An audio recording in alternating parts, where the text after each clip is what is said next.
Мне бы хотелось вспомнить историю, которую я слышал 20-25 лет назад. Это время, когда мы еще учились. Эту историю я слышал от нашего Алима, который нам преподавал. Сегодня это уже история, которая может обмякнуть даже каменное сердце. Две семьи, они были односельчане, которые оказались в одном вагоне. У одной семьи в этом вагоне было 3 ребенка. У второй семьи 1 ребенок, единственный сын. И вот, единственный ребенок, мальчик, этой семьи мучился сильным жаром. Была еще болезнь такая – киф. Старшие, наверное, помнят это лучше. В вагонах для перевозки скота депортировали. В пути от голода, обморожений, от этих болезней погибали 1500 человек. Их тела выбрасывали из вагонов, оставляли в снегу. Больных и приболевших отделяли от семьи, их высаживали на ближайшую станцию. Человек просто пропадал без вестей. И вот, этот мальчик, единственный сын этой семьи, который мучился сильным жаром, его ждала та же участь. Его хотели уже высадить на ближайшую станцию. Родители очень переживали. Они знали, что никогда больше не увидят своего мальчика. И вот, хозяйка второй семьи, она перед всеми стариками, молодыми женщинами, мужчинами, обращается к своему мужу, назвав его по имени. Я бы хотела сегодня у тебя попросить кое-что, если, конечно, ты мне дашь добро на это. О чем ты это сегодня можешь просить у меня в этом вагоне? У человека, которого на сегодня лишили всех прав, лишили всего, изгнанного из родины. Что я тебе могу дать? Услышав такой ответ, старики попросили, чтобы он ей все же ответил. Хорошо, дам я тебе то, на что сегодня еще имею право. Можешь просить.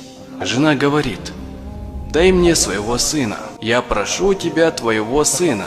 Эта женщина родила этого мальчика, но она все равно просит его у отца. У наших сельчан горе, у них единственный ребенок, он болен. Они могут потерять его навсегда.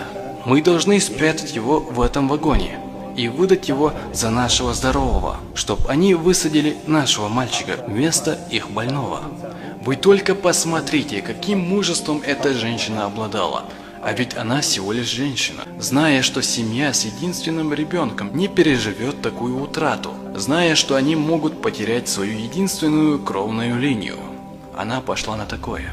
Все удивились в этом вагоне. Затаив дыхание, смотрели на мужа. Как вы знаете, если мужчина дает слово, то стоит он ровно столько, сколько стоит его слово. Посмотрев на нее, он ответил: он твой. Вот так они пришли к этому решению. Спрятали того больного мальчика у себя, а вместо него высадили своего родного. Мы знаем, что Всевышний Аллах милостив и любит милосердных. Все по воле нашего Творца, и болезни, и лечение, и причину дает Он. Этот болевший мальчик, доехав в Сибирь, очистился и вылечился полностью от этой болезни. Вернувшись домой, женился, построил большую крепкую семью. И по сегодняшний день, говорят, его семья крепится. А вот тот подменивший мальчик, когда они уже узнали, что он вовсе был не болен, его, говорят, отправили туда же, в Сибирь, ко всем остальным.